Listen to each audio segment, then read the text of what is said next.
Hello and welcome. My name is Merle Massie, and with me I have Michaela Broughton, who's the Community Engagement Manager here at the Do More Agriculture Foundation, and Karen Langtved. And Karen is a past community champion who hosted a Talk, Ask, Listen workshop in her home community. And I am the Executive Director of Do More Ag, and we wanted to share some of our thoughts and insights on what it looks like to host a mental health workshop in a rural community and some of the challenges and some of the successes that can come with that. So, with that, our mission here at the Do More Agriculture Foundation, of course, cultivating a culture of mental well-being with Canadian farming communities. What that means to us is that changing the conversation is education. Yes, it's more. It's about helping people have the tools to take the next step and to be more comfortable and confident and courageous to talk about mental health with one another, especially in rural communities. So, Do More Ag, we're a national charitable foundation founded by farmers for farmers. And we believe strongly that when more people in rural communities have that increased skill set to support one another, and that we're rooted, therefore, in belonging and welcome and inclusion, and how much that will matter. What we know when it comes to rural communities is that if someone is struggling, if someone is feeling unwell, or they're on a particular mental health journey, they're most reluctant to talk about it with friends, family, and neighbors. They really don't want their neighbors to know. And so there is a role for each of us to play to have that and increase that community conversation. So we wanted to start with some lessons that we've learned from working with communities on mental health initiatives. Lesson number, and these are in no particular order, but just thought, we'd bring a few up. People will cheer. They're like, oh, that's so awesome that you're doing this. And then they won't necessarily show up. So you are going to, if you are leading, whether it's a Talk, Ask, Listen workshop or anything else in your community that's related to mental health, is that we sometimes mistake support for registration, and they are not the same thing. People will show up in verbally, they'll cheer, they'll support, they'll be like, this is a great idea, this is a great initiative. That doesn't necessarily mean that they will register. And so knowing that and recognizing that is actually the first step to solving the perennial problem of getting more people in the room. So you're going to hear lots of support. You need to take the next step. So, another lesson that has come up, and comes up a lot, is people will see the words mental health and they'll automatically think therapy. We're really socialized to think about mental health as an individual responsibility, right? That this is something that we look after and take care of. We eat right, we drink water, we go to the doctor if we're feeling unwell, we go to therapy, these sorts of things. Hosting a mental health workshop in a rural community, you've got a different goal. It is not, workshop is not therapy. Our workshops, our Talk, Ask, Listen workshops, they're absolutely not a therapy space. Nobody's coming there to, be fixed when they're all done. So if you are a community champion, we do find that when you share your goals for the workshop, why do you think your community needs this? Why do you think your community should come? And really, what do you want your community to be like and to change? What change do you want to see in your community after the workshop? What do you think this workshop will do or spark in your community? And so having that as part of your conversation, we've found has been quite helpful. Lesson number 3, no matter how much you advertise, people will tell you that they still didn't hear about it, or they'll hear about it after because those who came will talk about it. And that's great. But doing everything that we can to get as many people in the room for the workshop itself is absolutely the goal. And so in our modern day and age, because it's cheap, we look to social media and we, use social media or we use posters. And Those are good, and there's a variety of other methods. But what we recommend, and Michaela and I will go into this a little bit more as we sort of break it down, what it looks like to be a community champion, but come from the space of what draws your community. My friend Jeremy lives in a First Nations community. He's like, you got to have food. You got to have food. If you have food and prizes, people will come, right? So knowing your community, knowing what helps them to show up, that will help you. That will help you drive that increased level of engagement. Um, yeah, so trying to get the word out as best as you can is absolutely one of the biggest jobs and a big lesson that Michaela and I and our whole team has spent a lot of time thinking about.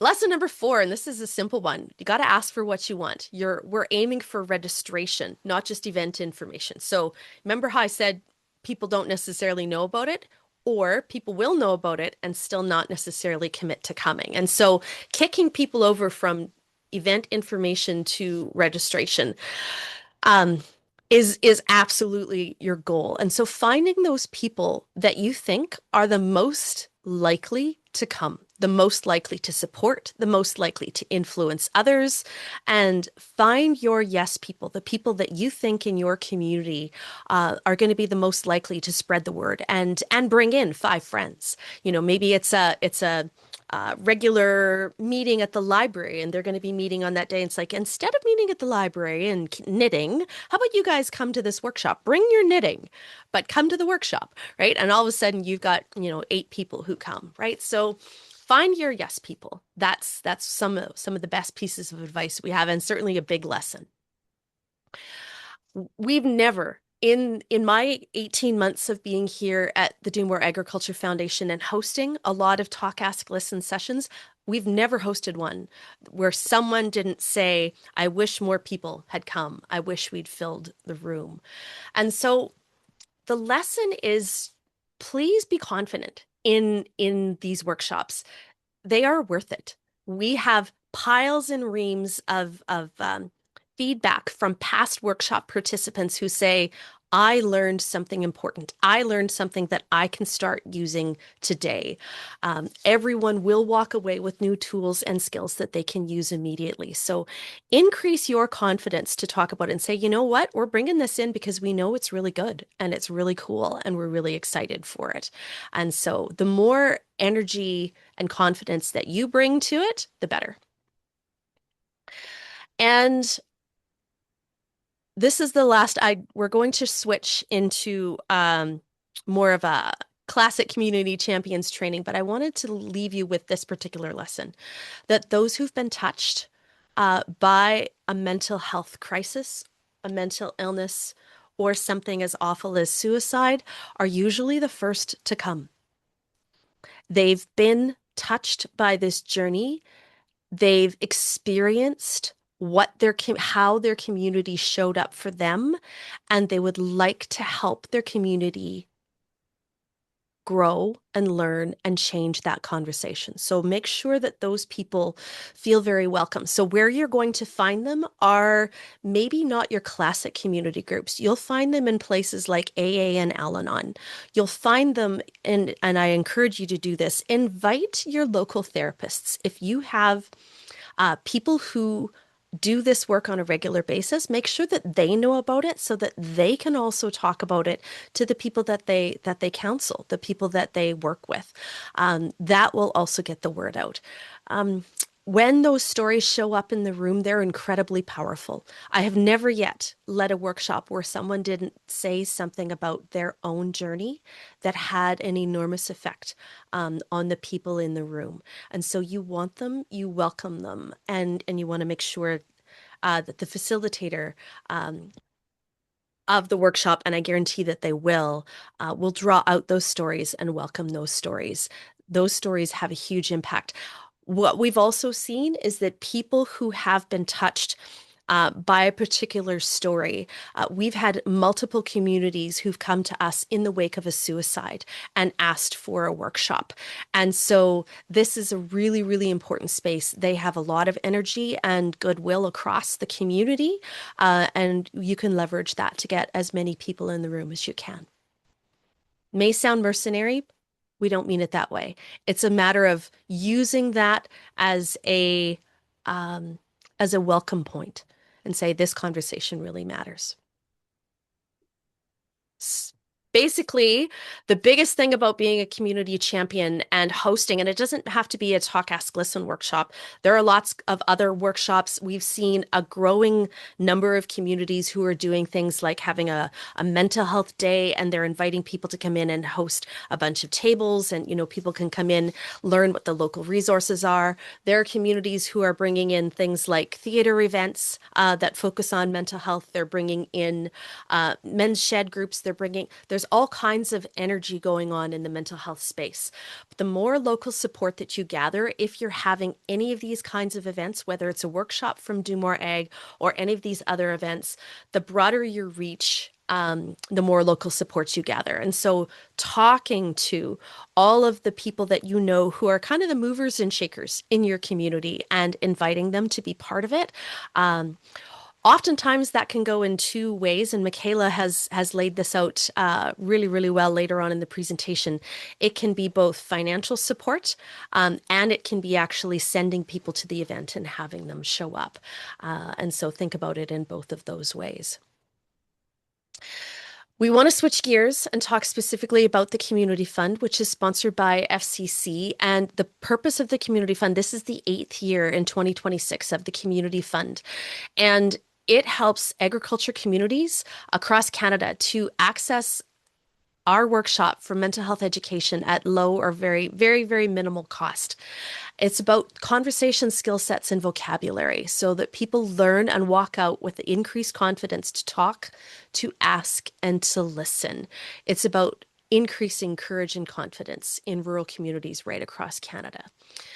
And so we have our Talk, Ask, Listen workshop. And for 2026, we are focusing only on the Talk, Ask, Listen workshop as a good community-wide starting point for this conversation.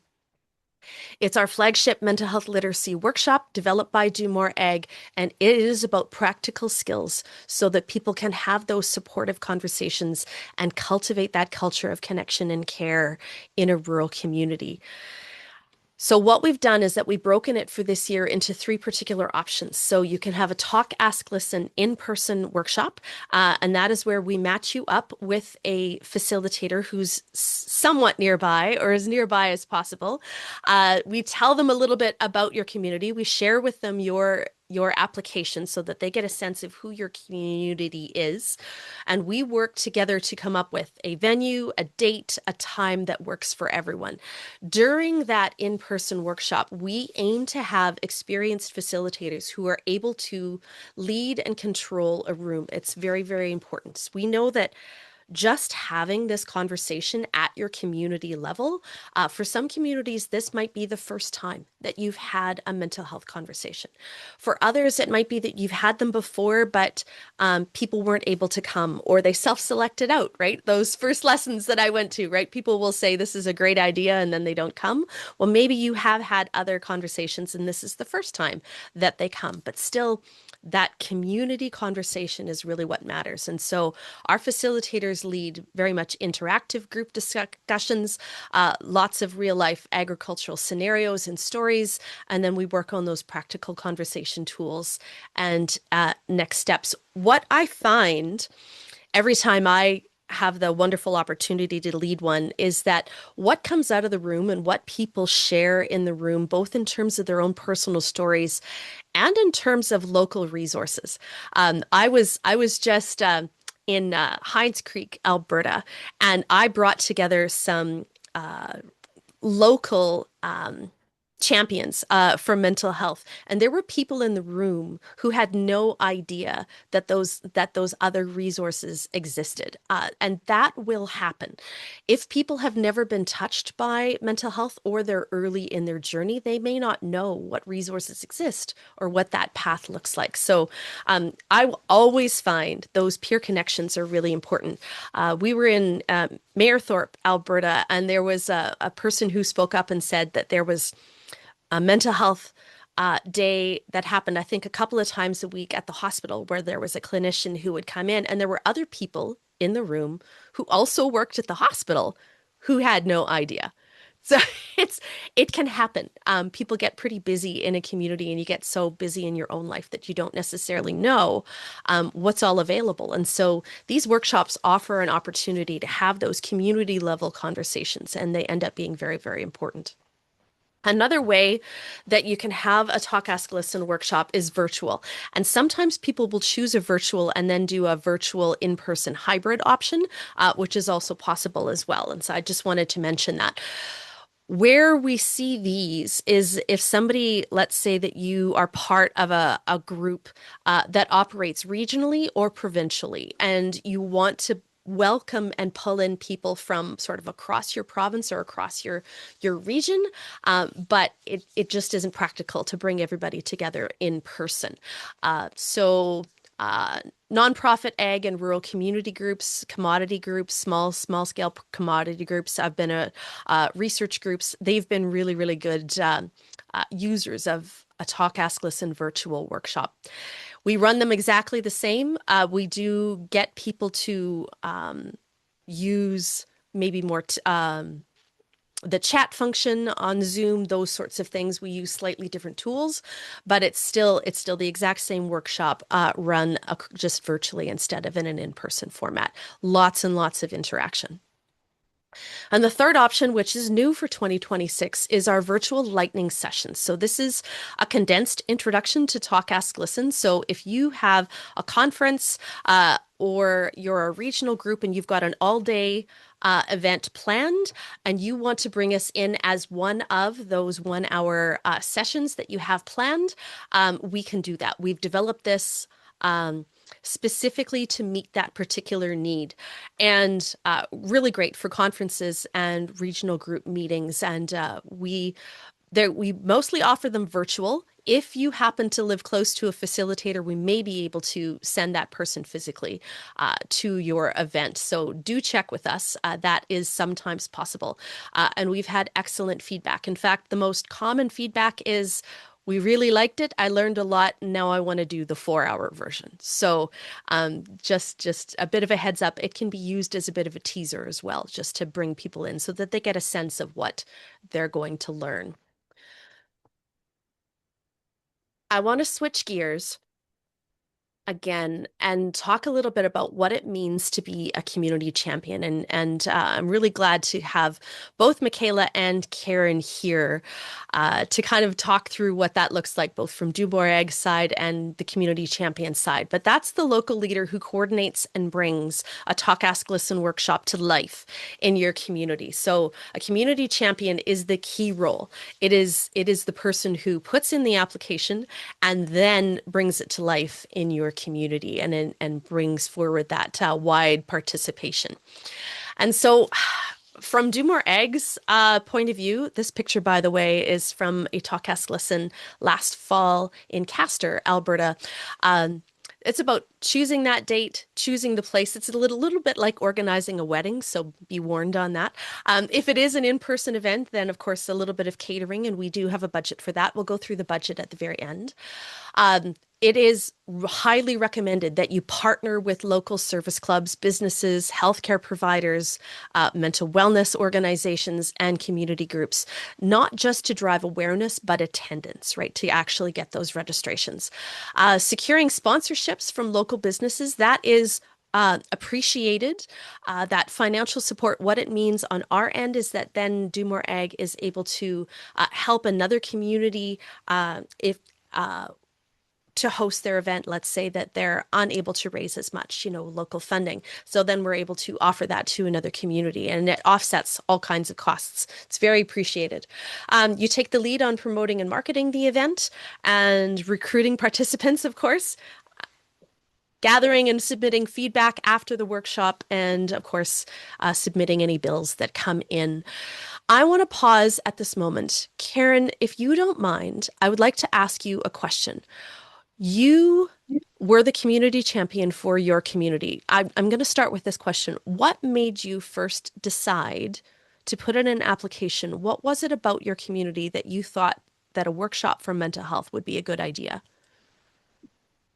I think one of the biggest things, Merle, was that it's such a large agricultural base, and it's quite spread out. And I think just kind of gaining a little bit of knowledge about, because my background is from the veterinary field, what I saw as some potential challenges in the agricultural environment at that time. Brilliant. So you took a look at the context and you're like, okay, there's so many risks, so many stresses, there's so much going on here. This will be a good conversation. All right. You're set. Thank you very much. The second question is, how was the application process? Did you find it difficult? How could we make, how could we make sure that that application process worked well for you? Um, I think from my standpoint, because I've done applications for funding before and for grants, so I found it was pretty straightforward. I liked how you had, all the elements of the responsibilities, and the budget was really helpful too. So that application part of it was great, and the fact that I could ask yourself or Michaela if I had questions about it was also really helpful for me. Yeah, that back and forth communication is so important. You were in 2025 the top community champion for pulling in sponsorships. Oh, We'd never seen another community bring in that many. Tell us about your thoughts around sponsorships and how and why you did so much work in that area. I wanted to engage with the people and the different organizations that I got the sponsorships from. And I believe that it would be helpful in having them know too about the session and have more outreach from them to other organizations and other partners in the agricultural area. So I'm a very outgoing person. I've worked in libraries, worked in the veterinary field, and I just had a lot of connections where I thought, this could work, and I think people would be on board with it. And it was a really good experience. Yeah, it was fantastic, the number of sponsorships. And I know that you were also able to draw. I happened to be the facilitator for that event, and I'm so grateful to have been there and done that. What I noticed for the people in the room is that they did come from not just the immediate community, but from further away, or they came because they were representing a particular organization. The diversity of the people that you managed to bring into the room was quite incredible. What did you see that day? Very much the same, Merle. I think, like you said, a diverse population and from different communities. And I think what that said to me is that we have that far-reaching ability to get more people and to get more of the communities interested in it just by spreading the word. And like some people said too, I wish more people were here. I wish, my husband, my partner in the farm was here, because they would, really be able to gain a lot from the presentation. So yeah, it was all those things came together that I could see there. No, that was brilliant, and you did such a great job. Do you have any lessons that you learned from being a community champion that you wanted to share with us or with anyone who might be listening?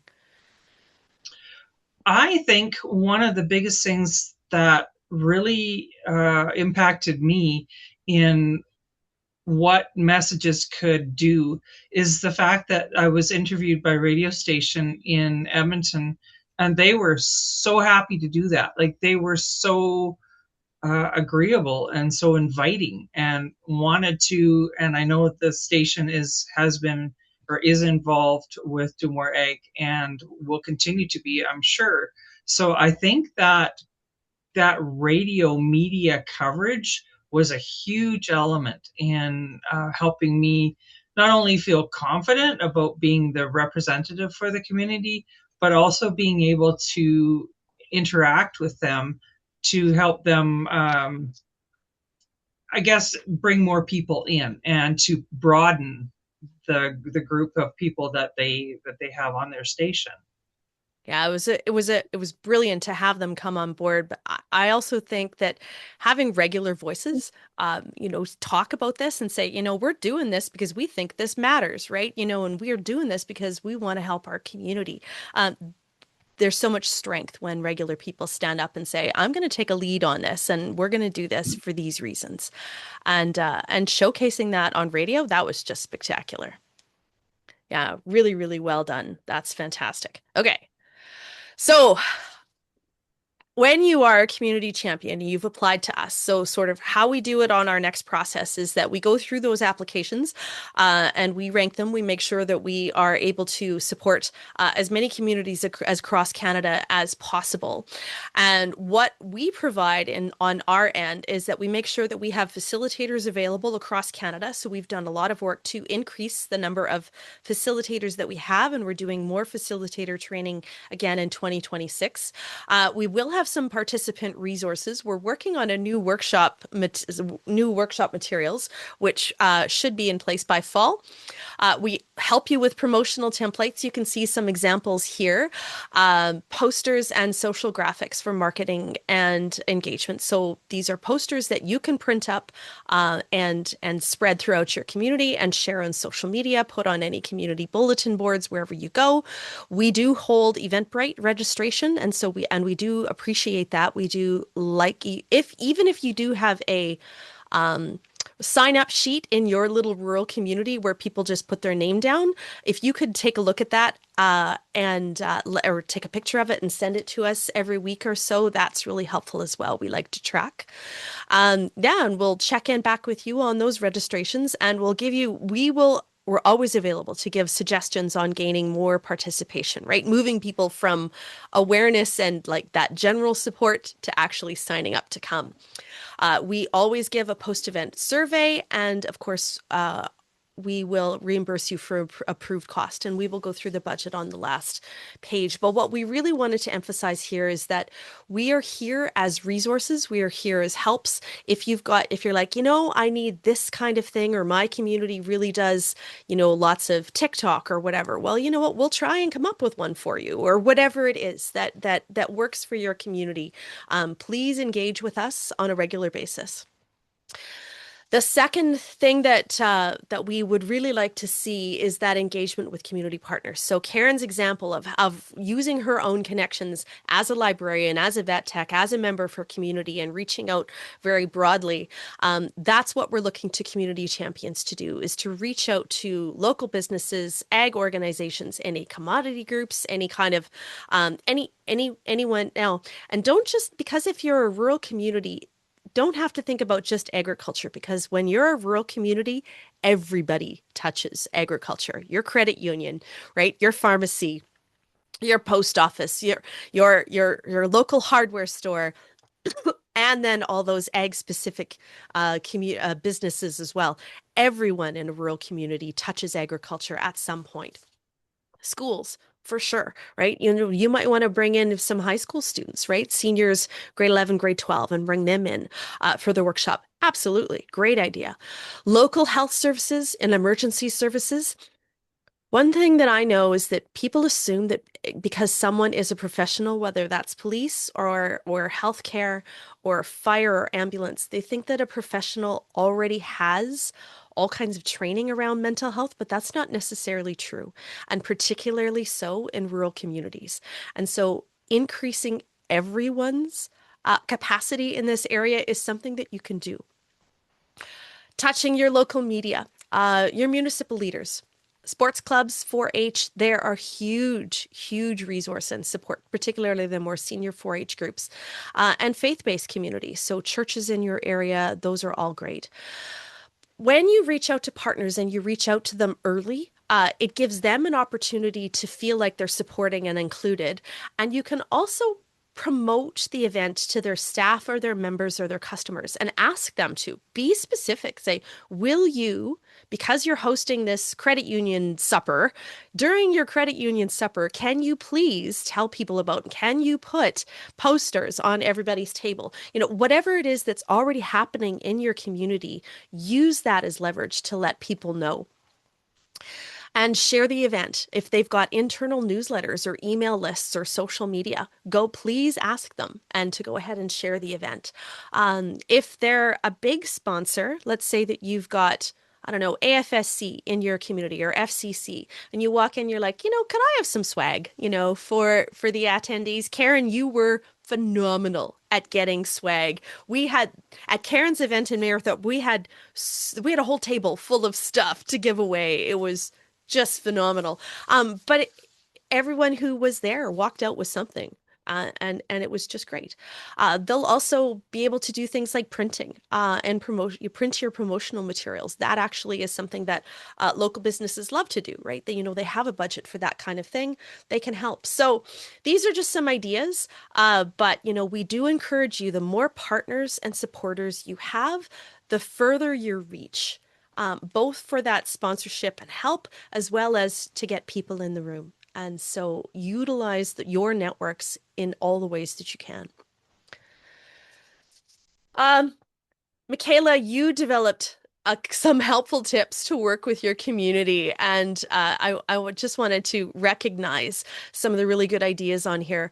We know that existing community events, if you've got something going on that people traditionally come home for or are just more activated for, maybe you can pair a workshop, particularly our lightning workshop, with something that's already happening. Let's say you're a local seed grower and you're having an all-day event to kind of recap your agronomy, and you want to bring in Do More Ag to facilitate a lightning version of Talk, Ask, Listen. That's great. We're happy to do that kind of thing. If you can tap into events that people are already planning to be at, that's great. Or if people are coming home for a weekend and you do want the longer 4-hour version, awesome. Maybe there's nothing happening on the Saturday afternoon and they can do that in between the morning parade and the evening fireworks, right? So, if there's something like that going on, always think about our agricultural calendar. Seeding, harvest, calving, and of course, trying to plan around seeding in Western Canada this year has been a bit of a problem. We've had a lot of snow,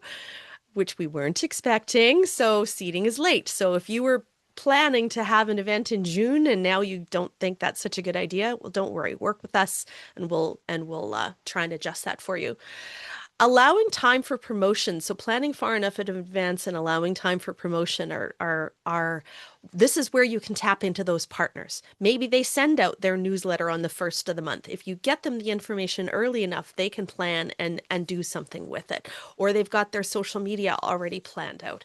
And so giving yourself, Michaela, you usually recommend, I believe it's about 2 months between, that 2 months to fully plan gives you time. And don't wait till the last minute. Start that planning, as quickly as you can. We do want to recognize that there are other workshops out there. Mental health first aid is a very common one. Assist is specifically for suicide training. Another one is Safe Talk around suicide prevention. There's a great 4-hour workshop called In the Know, and it's general mental health and agriculture. Those are available as well. And so what you'll find is that once your community has a really good, successful event, and maybe there were only 15 or 20 people there and you'd like to have another one, you can have the same workshop again, or you can choose something else, right? And all of the ideas and the principles that we're covering today would also work in those events as well. We do have, I just wanted to mention over on the far right, you'll see Start the Conversation Suicide Awareness in our community. That is a pilot that we are hosting in June and again in October. It's a 2-hour starting the conversation specifically around suicide in agricultural communities. And so there's an example of an online workshop that maybe you would like to bring in people from your community to go through that workshop together, and you'd be welcome to do so. And yeah, we have lots of upcoming events and webinars on our webpage. And so, keep abreast of that. Sign up for our newsletter and we'll keep you on track with anything else that's coming up. The it is new for this year. In past years, communities have been able to apply to us and then host something like mental health first aid or safe talk. That has been changed for 2026 simply because we have expanded our offerings for talk, ask, listen. But we do know that communities that have started that conversation and started doing these kinds of workshops, it is nice to have that sense of variety. And there may be opportunities in fall 2026 for Do More Egg to support your community in those ways. So just stay tuned and watch for that. Even if you're hosting a workshop that's not a talk, ask, listen, we may be able to provide some help and support. So do sign up for our newsletter, and then you'll be first on the line to hear about that. All right. One of the things that Michaela and our background team here at Do More Egg have been working on this year is building an advertising plan simply to help you. So, community and regional radio, for example, Karen shared her example of being on a regional radio. That's something that we highly encourage. Radio stations, local rural radio stations are often and always looking for that additional content. And so letting them know that you have an event is often a really, really good way to go. And they'll interview you and put it up as a story, not as anything that you need to do to pay for advertising. Social media posts, of course, we help with that. And local event boards, poster distribution, you know all of those. But the one that actually we don't talk about quite enough, or as much as we probably should, and that is word of mouth. And so having those active phone trees, personal invitations, sitting down and chatting with a friend and having coffee, aim for each member of your core committee. And if you do bring in community partners, if you're a community champion, you don't have to do all the work yourself. Getting other people to also act alongside you as community champions for the event means that you're multiplying your impact in important, really, really important ways. And so if you have two or three or four, up to eight even friends who are like, absolutely, this is great. We really want to help with this, then say, yes, excellent. Your new challenge is to each of you bring in four people or two people or 10 people each, whatever goal you want to set for them. That word of mouth, whether it's texting and say, you know what, I've heard good things about this. I went and I researched online. I know that they've got really good metrics. This workshop is good and I'm going to go and I want you to come with me. And having that personal touch, sitting down, having that phone conversation, sending them a text and saying, I'm excited, I'm going, please come with me. And that those last four words, please come with me, those are the key. That's what moves people from awareness to action. Michaela, I know that there's a few other things that we didn't necessarily put in this particular slide, but I know that there's an email invitation that has been created as well that that you can use. There's some social media wording that we've created that you can. We want to make it as easy for you as possible as community champions, and so we've done some work to create an advertising plan, a bit of a communications kit that each of the communities who sign up with us, you'll receive that communications kit to help you out. Yeah. And again, all the same sorts of things that we've been talking about, community partners, email marketing. If you've got a contact list, again, we've put an email template in our KIOMS plan. But that word of mouth in rural communities is big. The other piece, every rural community is different. Each rural community, some rural communities have, for example, a really active social media page that everybody in your community is a part of. Well, that's obviously a good place, right, to dump some of this information. Other communities, nobody's on social media, right? Everybody goes down to the coffee shop. So, every community does things a little bit differently. So hooking into how your community spreads the word is going to be your absolute best solution. Another piece, and Karen, you and I have talked about this before, is that sometimes we can get stuck because Do More Egg erupted from farmers. So we're by farmers. And so we think about this through that agricultural lens. We are all also rural residents, though. And so we know that everyone who lives in a rural community touches agriculture at some point. Your good friend does, maybe you're a teacher at the school and you've got a whole bunch of kids whose, families farm. You're you could be running the dentist's office, but you've got ebbs and flows to how busy your chair is because it's seeding or it's harvest, right? So everyone in a rural community touches agriculture at some point, and that's true. That doesn't mean that we're ever expecting you to only get farmers in the room. We'd love for you to have farmers in the room, absolutely. We also want you to think about these things. Our Talk, Ask, Listen is about community culture and community change and how we talk about mental health across the entire community, farmers and everyone else is where we're aiming. So if you're worried and you think that you need to only talk to farmers and only invite farmers in the room because we're the Do More Agriculture Foundation, we're very, very, very welcome to everyone who lives in a rural community. So please keep that in mind. All right. Um, Michaela, you've got some technical points here. Can I get you to jump in?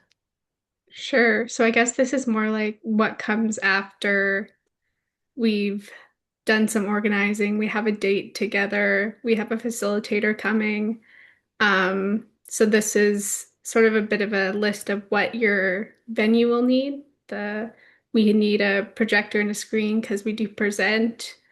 Um, we need internet. Sometimes that's not doable in a rural community center, but most of the time we can manage that. Audio equipment. So, but really, your venue more than we do. So, you'll know better than us than that what you need in your venue. Obviously, seating. If I mean pens, but a lot of time you can get a partner to um, get notes or pens or something like that. That's an easy one for a partner to give. And then the catering and refreshments. We all know that a meal really draws people in. So that's a important step to plan around as well. And we welcome, maybe it's a ladies' aid group or a church group, that does catering in your community. That's fine. Maybe it's someone who operates as a business. That's also fine. We're open to whatever, works in your community. You don't have to, drive 2 hours away to a Subway. That's not necessary, unless you think that's the best solution, and that's fine. Um, and then your final checklist, just to make sure that everything is kind of set up. We do ask our community champions to be there on the day, whether it's online or whether it's in person, and to kind of continue to help and support. And sometimes, so we have one of the things on this workshop list is workbook and materials are printed. That is a bit on a case by case basis. Sometimes those will be brought by the facilitator. Sometimes they'll be sent by Do More Ag ahead of time. And sometimes we ask a facilitator, a community champion to have those printed up. It just depends on how far away it is and how many people. If you've got 60 people and all of a sudden I've got I have to send you a huge box of material that costs a whole lot of money. I might be asking you just like, do you have a community partner? Maybe ask your credit union to print those up. Yeah, so we do that one on a bit of a ad hoc basis. But I also do recommend audiovisual equipment over and above the presentation. We do recommend a microphone simply because there's always someone in the room. And if I'm in the room, it's me who has a hearing problem. And a microphone just makes sure that everyone can hear and that nobody loses their breath from shouting all day. So, high recommend for that.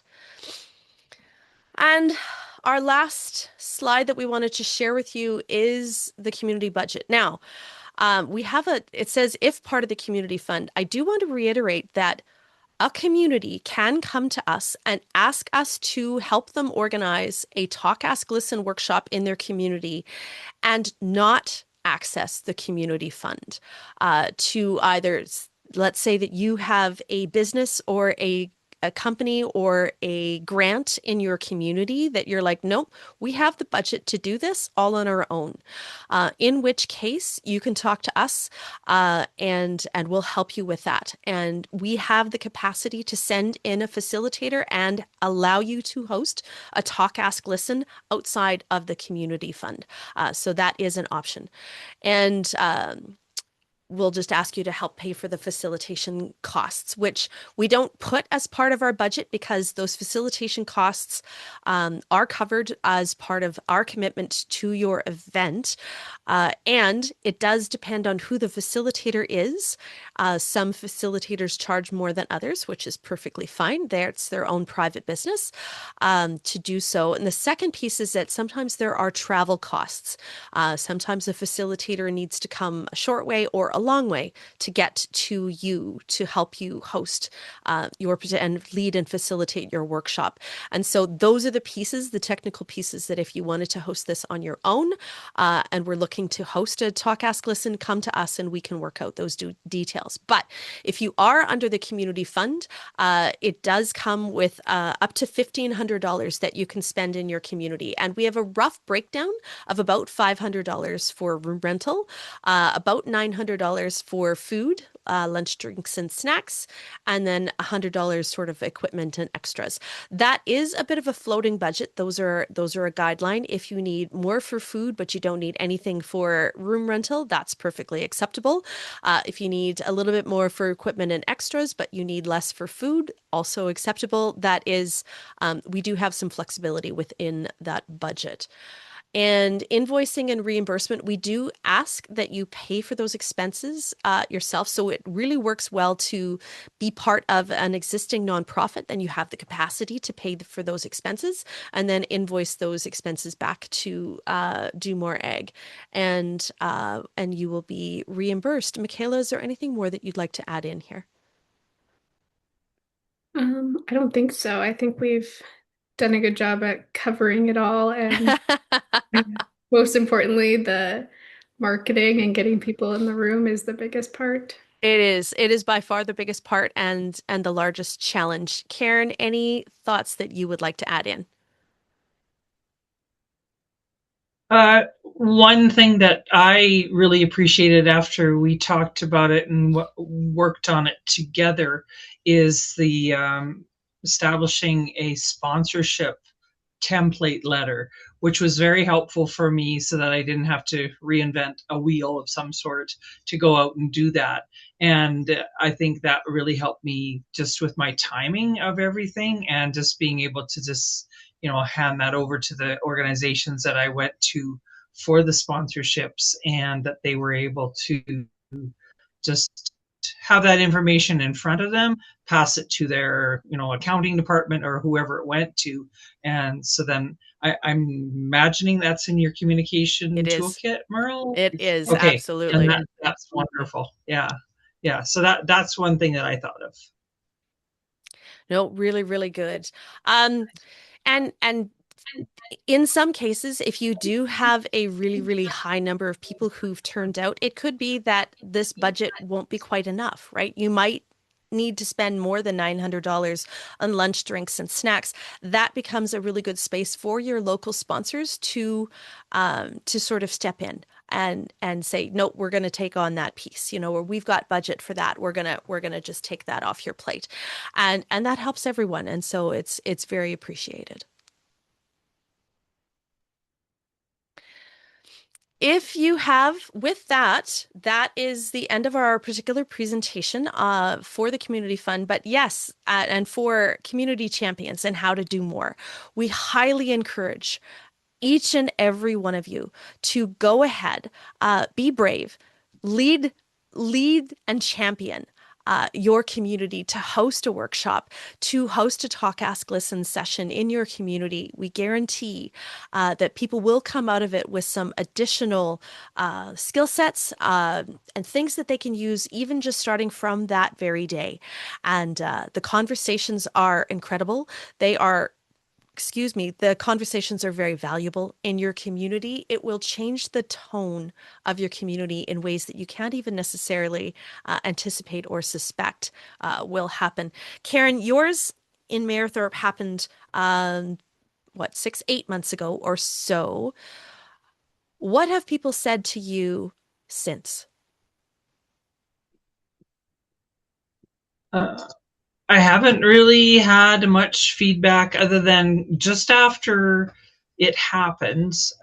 For instance, like right after the session, as people were just kind of visiting and before they left, and a couple of people that I know well said to me afterwards, that was more than I actually thought it was going to be. It was more information, it was more sharing, and it was more than I realized would help me and or help them and help be able to engage with people and to share that the information is out there and share that this organization exists, where people were like, who are these people and what is this all about?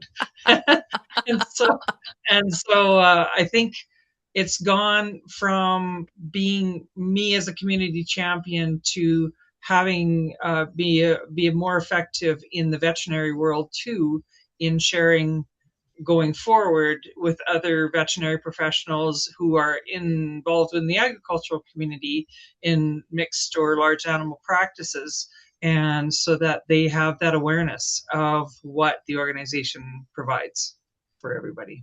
Absolutely, which is a part of the workshop. We do cover a little bit of what Do More Ag is all about and how we help and support communities. It is a small portion of the workshop, but as you say, information matters, right? Just to know that there are groups out there who are specifically dedicated to rural agricultural communities supporting mental health goes a long way.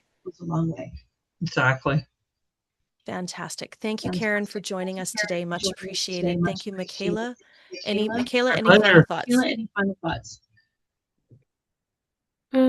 No, think this was great. And thanks to Karen for joining us. Yes, much appreciated. If any of you have more thoughts and questions, please reach out to Michaela at domore.ag, and Michaela, as our community engagement champion, will be able to answer those questions. And thanks so much for joining us.